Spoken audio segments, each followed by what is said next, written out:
Ndiyo mengi tutayafanya, lakini pasipokuwa na upendo hatutafika mbinguni. Hata kwa familia zetu tusipokuwa na upendo tutaishi ile hali sisi sio watu wa Mungu. Katika familia nyingi the chain ni watoto. Unasikia mama akisema kama sio hawa watoto, mtu anipatie hawa watoto kama tembe panado, aniambia kwamba meza bila maji, nitameza na niondoke. Lakini sasa kwa ajili ya hawa watoto ndio maana nimeamua kuvumilia. Na mwanaume na yeye kando hapa anasema kama sio hawa watoto, huyu pipi hatungeishi na yeye. Lakini kwa vile ataenda haache watoto wakinisumbua, wacha tu nivumilie. Sasa chain ni nini? Ni watoto. Lakini Mungu anataka tuishi tukipendana. Panapo mapendano ni wakati makosa yakitokea watu wanasamehana na kusahau. Sio maneno ya kulikoli. Unasikia mtu akisema unajua haya makosa haya umeyarudia. Haya yenye umefanya ni yale ulifanya Monday. Sijui unanionaje, sijui unatakaje. Na Monday ulimwambia kwamba nimekusamehe, wacha Mungu atusaidie. Hasa kazi yako ni kusamehe na kukumbuka. Na kuna baadhi ya watu yeye wakikosana na mtu hawezi kumwambia hadharani.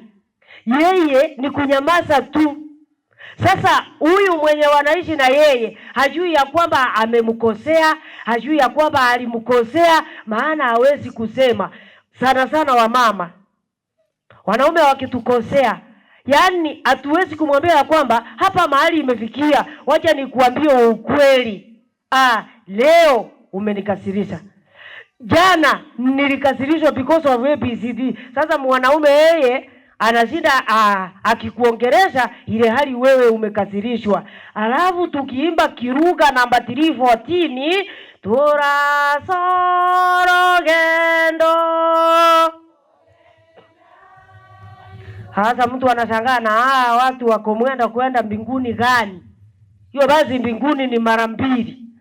Naomba tuende moja kwa moja mpaka kitabu ya Marko 10 mstari wa 17 mpaka 22.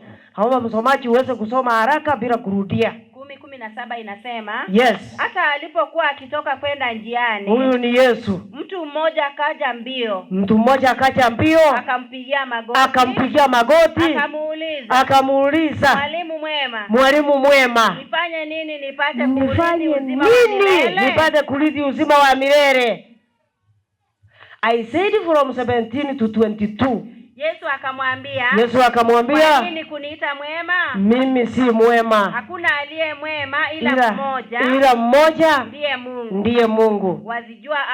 Wazijua amri. Sasa anamuuliza, usiue namba 1, usisini, usiibe, usishuhudie uongo. Si hata sisi tunajua hizo amri. Usidanganye, waheshimu baba yako na mama yako. Akajibu akamwambia, Mwalimu, haya yote nimeyaandika tangu awali, tangu utotoni. Yesu akamkasia macho, yes, akampenda, akamwambia, umepungukiwa na neno moja. Ni neno moja tu. Enenda, ukauze urithi wako wote, uwape maskini, nawe utakuwa na uzima mbinguni. Kisha njoo unifuate. Kisha sasa uje unifuate. Lakini yeye akakunja uso kwa neno hilo. Sasa aliposikia ya kwamba aende auze mali yake, apatie maskini wale ambao hawakujua vile alikuwa anajishughulisha, akakunja uso. Akaenda zake kwa huzuni. Kwa sababu alikuwa na mali nyingi. Kwa sababu alikuwa tajiri. Naposoma hii hadithi, nimekuja kuundua ya kwamba wakati Biblia inasema ya kwamba ni vigumu tajiri kuingia mbinguni na ni rahisi nini kupita tundu la sindano? Ngamia. Kweli ngamia itapita tundu la sindano? Lakini Biblia inasema wazi, yani ngamia ni rahisi kuliko tajiri. Huyu kijana alisema ikiwa ni amri za Mwenyezi Mungu anazijua zingapi? Zote. Mimi na wewe pia tunazijua amri za Mwenyezi Mungu. Yaani mtu hata akikuamuza usiku uanze kuorodesha kutoka namba 1 mpaka 10, hiyo ni kazi rahisi. Lakini Biblia inasema wazi, alipomuona alimwambia, unakosa kitu kimoja, nenda ukauze. Hiki kitu kimoja wewe kama binadamu na mimi, ninapoangalia kijana alikosa upendo. Upendo ndio hata sisi tumekosa. Tuko ndani ya kanisa lakini hatupendani. Tumo ndani ya kanisa lakini tunasema Wasamaria na Wayahudi hawafanyi nini? Hawachangamani. Ile hali tukiimba upendo ni furaha, ni kweli nini? Desturi. Yaani ni desturi kwa kuimba, sio kwa kutenda. Hiyo basi, unaposoma hiyo hadithi usiachie kwa upande wa utajiri peke yake. Maana jana niliwaambia, ikiwa wewe unasaidia masikini, unasaidia wanyonge, watakuwa wakikuombea ukiwa wewe ni mgonjwa. Sasa hadithi hii alikosa upendo. Na upendo unaposoma 1 Corinthians chapter 13 verse 6, maneno ni matatu, lakini la muhimu mno ni upendo. Yaani yamesalia maneno 3, lakini upendo ni kitu cha muhimu. Je, mtu anapopenda mwingine huwa anamchukia? Sisi tunapenda mtu kwa ndimi tu, na kuna baadhi ya wengine tunapenda mtu kwa sababu anajiweza. Nampenda yule kwa sababu nikilemewa atanisaidia. Nampenda yule maana ni tajiri kama mimi. Yaani like churches repel and like churches do what? Attract. Science yeka tu yako yasoma kwenye muracha.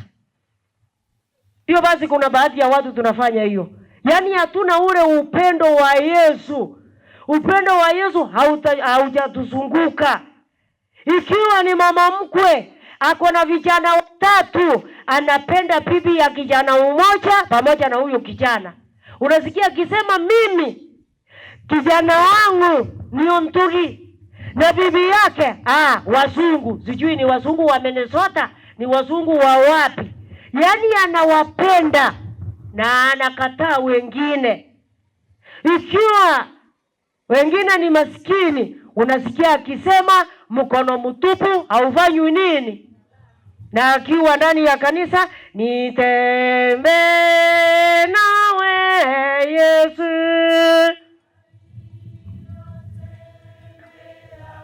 Sasa sijui Enoku alipokuwa akitembea na Yesu alifika wapi? Akakataa wengine, akachukia wengine. Wengine sisi ni korovi. Yaani tunadanganya mtu kwa sura. Yaani wakati mnaongea na mtu unamdanganya kwamba unampenda, ile hali unamchukia, ile hali unatafuta maisha yake. Naomba Biblia iseme 26 verse 24 to 26 Proverbs.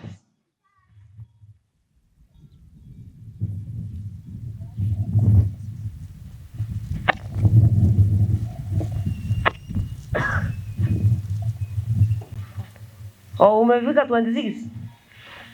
Uko hapa lakini ama anenapo maneno mazuri. Sasa huyu wa kuchukia anaponena maneno mazuri kwako, usimsadiki, usimuamini, kwa maana ana machukizo 7 moyoni mwake. Ingawa chuki ufunikizwa. Sasa hata akifunika chuki, uovu wake utajulikana mbele la kusanyiko. Kusanyiko ni akina nani? Marafiki zake. Ikiwa mulikosana na mkafanya reconciliation na yeye, ikiwa ako na chuki, ako na ira moyoni mwake, wakati mtu anamuuliza, je, Wanjiru mulikosana na John na niliona mkisalimiana, nikaona mnaongea kwa muda mrefu sana, ni kama mlikucha mkaelewana. Anamwambia ndio, tulienda na church elder, tulienda na mchungaji, nilienda na rafiki yangu, tukaongea, tukaelewana. Alafu anamwambia chunga sana, maana hata ingawa mlienda mkaelewana, wakati namkia akigea huwa anasema ndio walitupatanisha, lakini sitasahau maishani mwangu, na nitatenda jambo lile ambalo hata akiamini kwamba ni mimi nimetenda, hata amini maishani mwake. Ikiwa mtu amekuambia hivyo, wewe kazi yako sio kwenda kulalamika kwa yule mdeni wako.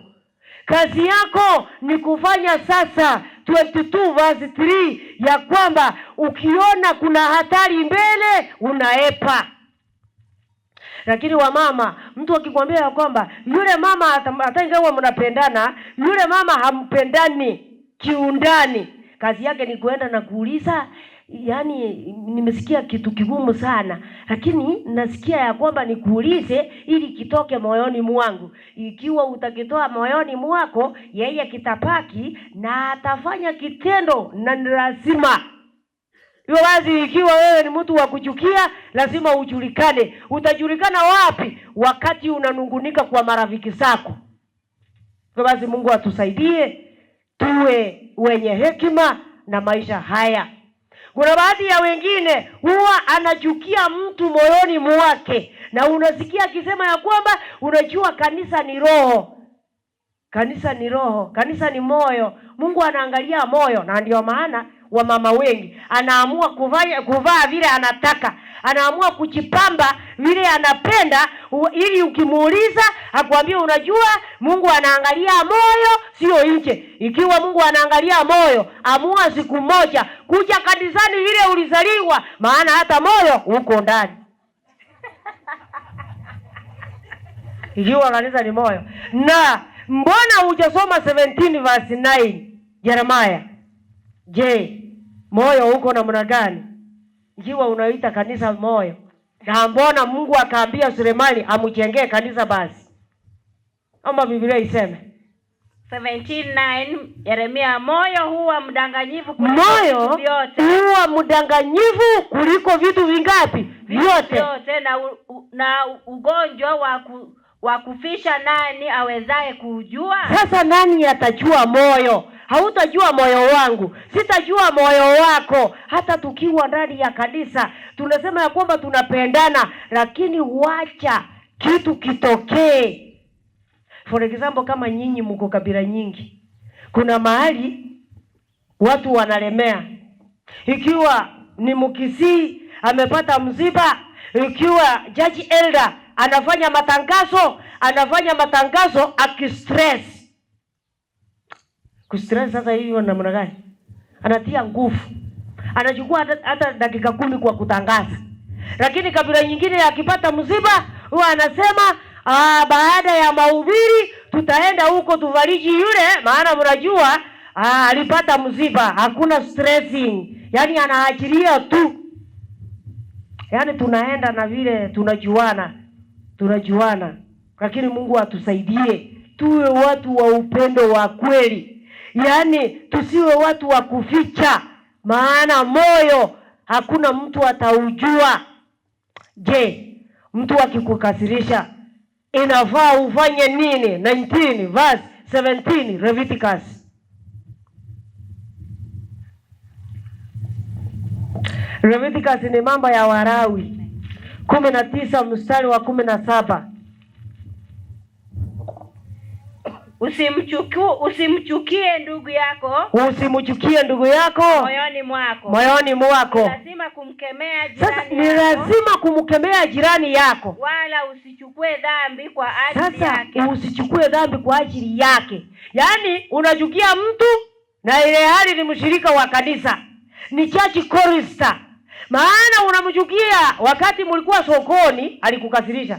Sasa wakati anasema naomba tufungue vitabu vyetu vya nyimbo nambari 10, Kristo wa neema yote, yaani anapeana sauti na mwingine ananuna hapa, hataki kuimba. Akiamua kuimba anaimba kama umbwa, yule anauma na hako ndani ya kanisa. amekuja birikani, anasubiri malaika wa Mungu atibue maji ili na yeye aweze kuingia. Sasa unashangaa na huyu sasa hata akiingia si atatoka vile alikuja. Yaani tunachukiana, na ndio maana kanisa letu ya Kiadventista Dorcas haiko. Ni kwa sababu gani? Ulichaguliwa kiongozi last year ukamaliza. Mwingine amechaguliwa mwaka huu. Hutaki kumsaidia na yeye haweze kufanya huo uongozi. Maana umejua ya kwamba ukimsaidia ataonekana ya kwamba yeye amefanya kazi. Sasa kazi yako ni kuenda mita 100 kutoka kiongozi wa mwaka huu. Alafu tukikuja hapa tukiimba Kristo wa neema yote.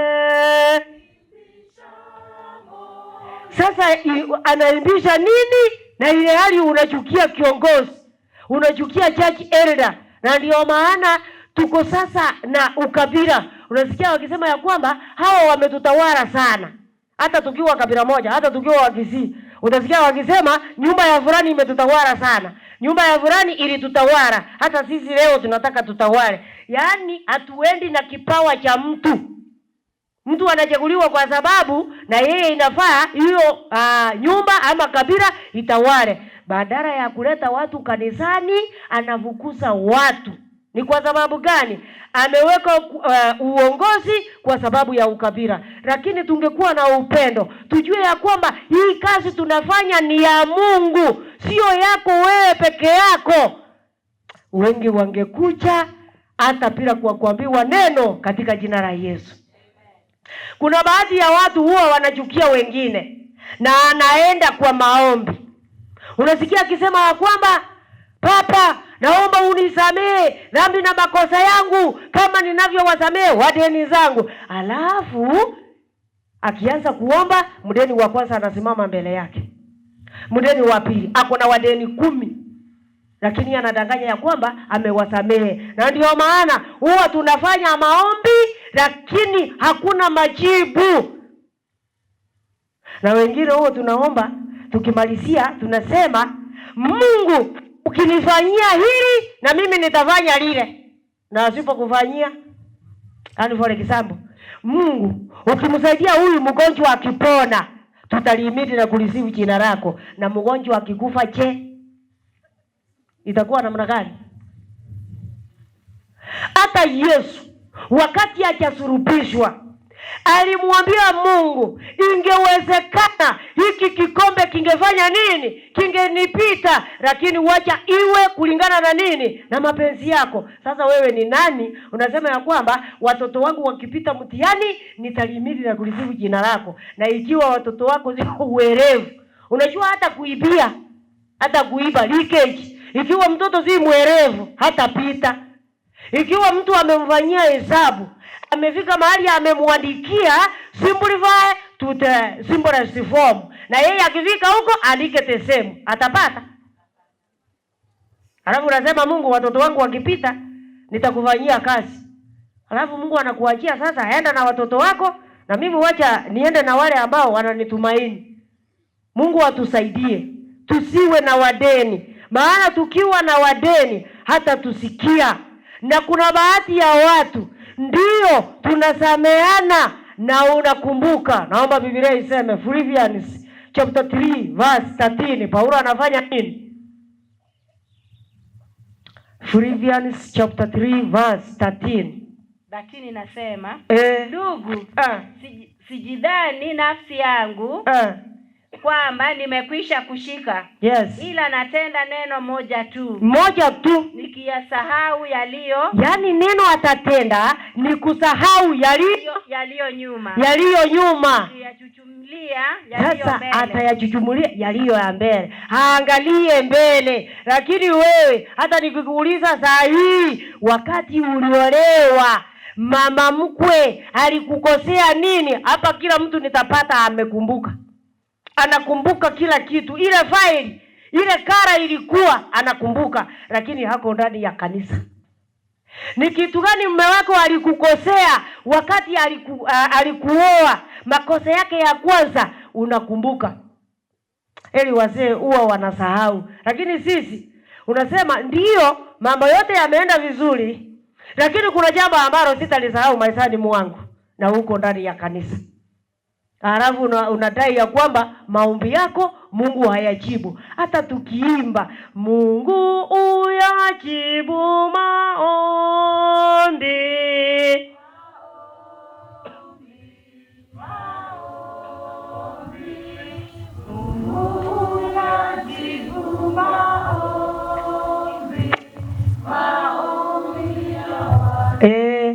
hata kujibu wewe, maana uko na wadeni. Je, Mungu anataka ikiwa tumeamua kusamehe mtu tumsamehe namna gani? 18:35 Matthew 18 verse 35 Matthew. Biblia inasema nini?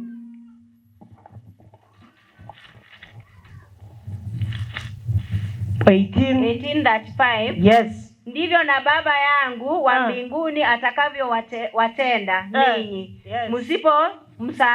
Msipo samehe kwa mioyo yenu. Tusipo samehe kwa mioyo yetu, kila mtu ndugu yake, na Mungu hata tusamehe na sisi. Kwa basi ndio makosa yalikuwa makubwa, lakini ikiwa umeamua kumsamehe mtu, msamehe kabisa. Na ndio maana hata tukiwa kanisani tunajifunza lesoni, aweze kuchangia lesoni na wewe una assume, yaani unaangalia kando, unachagua yule ambaye hajainua mkono. Ni kwa sababu gani? Unamchukia. Yaani hatuna mahali pa kuchukia mtu, mahali popote pale, mtu yeyote yule, na hatujali. Alafu tunasema tunaenda mbinguni, hatuendi mbinguni. Na ndio maana number 154 song inasema yanipasa kuwa naye. Sababu gani? Onya mama atieka tuwahi njama tareke kuzibi. Ungiwaro chango. Yanipasa kuwa naye.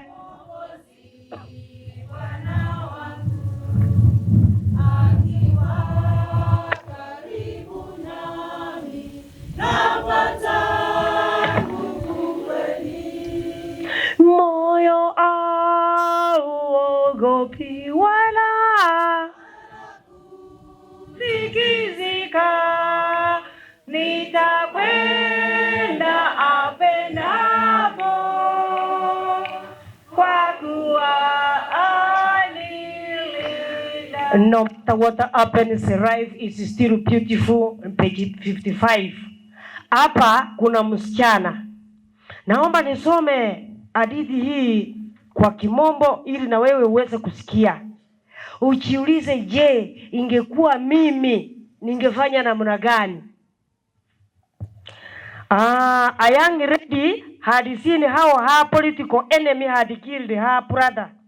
Sometime later, when she was working as a nurse in a hospital, she recognized one of her patients as her brother's assassin. The man was sick, struggling between life and death. His life depended on her care. Yaani huyu mwanamume alikuwa hatarini, lakini maisha yake yalikuwa yanategemea huyu msichana.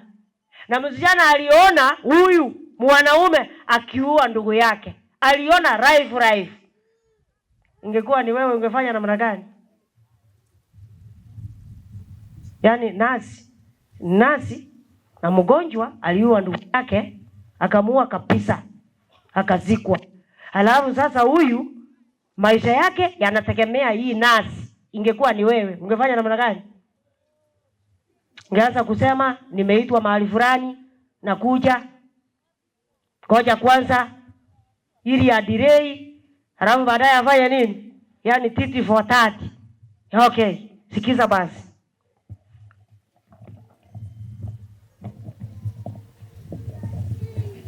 Instead of taking revenge for what had happened years before, the woman decided to forgive him. She tried very hard to save his life and was successful. Yaani akaamua kusahau yale ya nyuma. Angalia, mtu anasahau kifo, lakini wewe unashindwa kusahau matusi. Nasema alinizuzi vibaya sana. Ile siwezi kusahau kabisa, lakini huyu anasahau kifo. Alafu when the man discovered who his nurse was, he looked at her in surprise and asked, "Why didn't you let me die?" Mbona huku niacha nikufe? Wakati amemchungulia na amepata ya kwamba ni sister wa yule kijana aliyemuua. She only replied, "Because I'm a Christian and my master forgive his enemies for him. I have to do the same thing before I love him." Sasa mwanaume anajibu yafuatayo.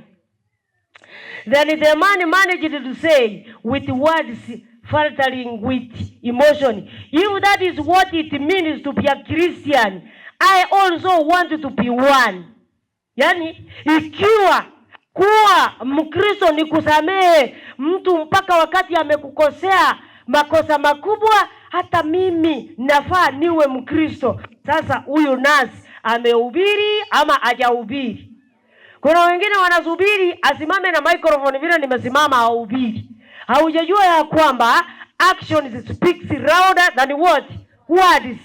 Yani vitendo vinaongea zaidi hata kuliko maneno. Maneno huenda hautayaweka vizuri, lakini vitendo vinahubiri vizuri. Tukitoka hapa, Mungu atusaidie. Anisaidie na wewe akusaidie. Ujiulize, ni wangapi ninachukia na ni kwa sababu gani? Halafu baadaye umwambie Mungu ya kwamba naomba unisamehe, maana mimi nimechukia watu 10, watu 5. Naomba unisaidie ili niweze kuwatoa kwa moyo wangu, ili ninapoomba maombi yangu yaweze kufika mbinguni katika jina la Yesu. Na kuna baadhi ya watu tunajifanya ya kwamba sisi si wauaji. Unasikia watu wakisema watu wanaoua wengine ni wauni, wachawi na wengineo. Halafu wewe unajiita ya kwamba wewe si muuaji. Naomba Biblia iseme 1 John chapter 3 verse 15. Biblia inasema nini? 1 John chapter 3 verse 15. Verse 15. Biblia inasema kila amchukiaye ndugu yake ni muuaji. Nanyi mnajua ya kuwa, hata sisi tunajua ya kuwa, kila muuaji hana hazina wa milele ukikaa ndani yake. Yes. Ikiwa unachukia mtu, wewe na mchawi hakuna tofauti. Wewe na muuni hakuna tofauti. Maana hata wewe unaua. Mungu atusaidie. Tusiwe watu wa kuchukia wengine.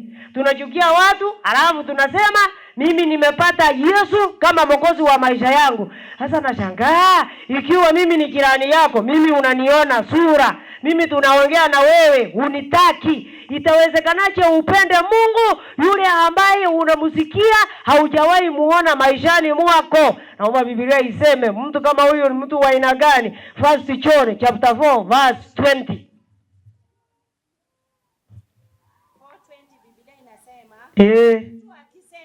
Mtu akisema nampenda Mungu, naye anamchukia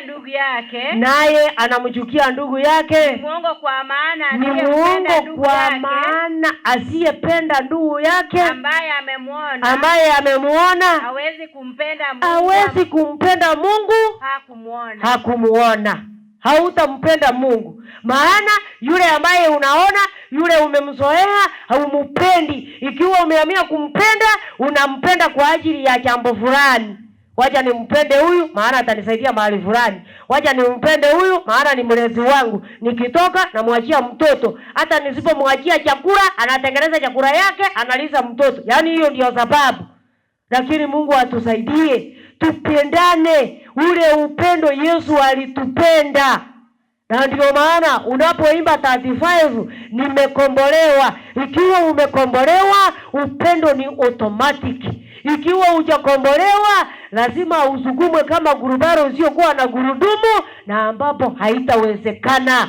Tupende watu wote. Tupende maskini, tupende matajiri. Sana sana maskini hawana rafiki. Maana mtu anajua akifanya urafiki na maskini atamsumbua. Hasa inabidi amuepe. Wewe unayemuepa haujasoma uzuri wake ama umuhimu wake katika maisha yako. Huyu maskini Mungu husikia maombi yake na anajibu.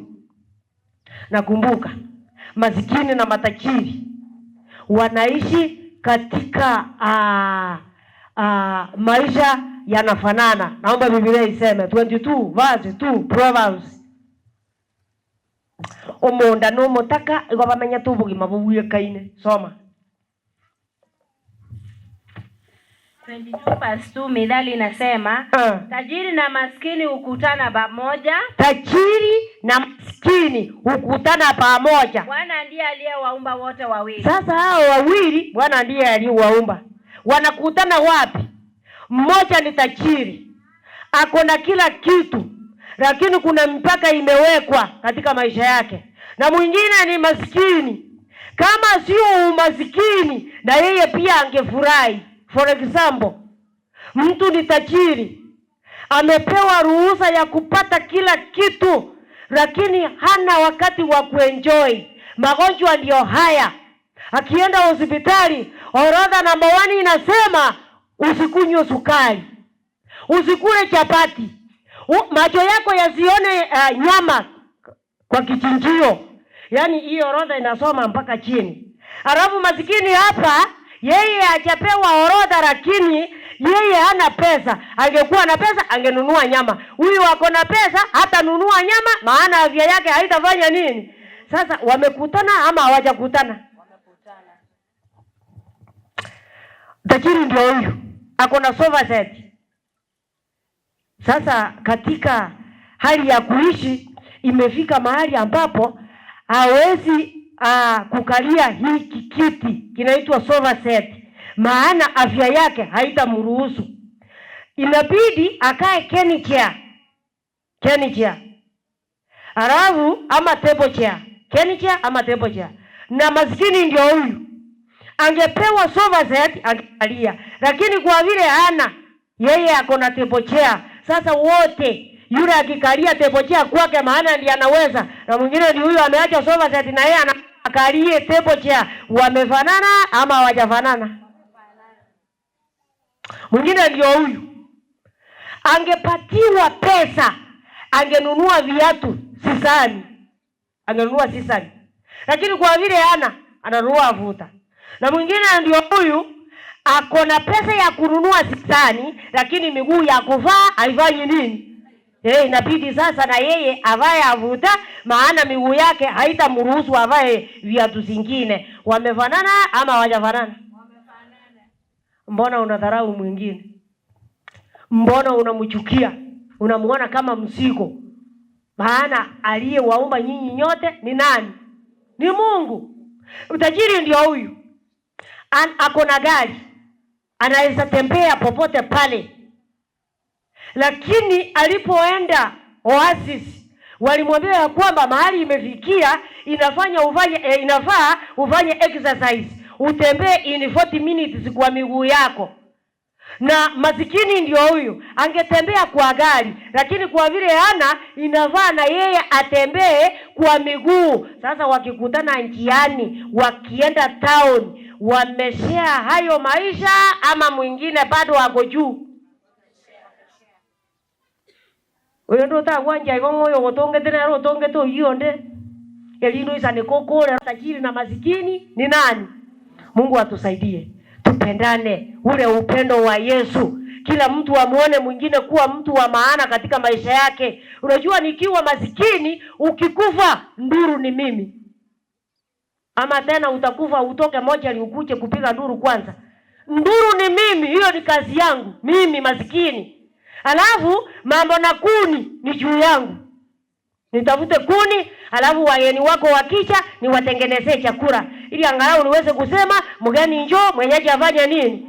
Sasa mimi si wa muhimu, maana lazima nipige nduru, nitangaze kwamba tajiri fulani amefanya nini. Mwenyezi Mungu awabariki. Amen.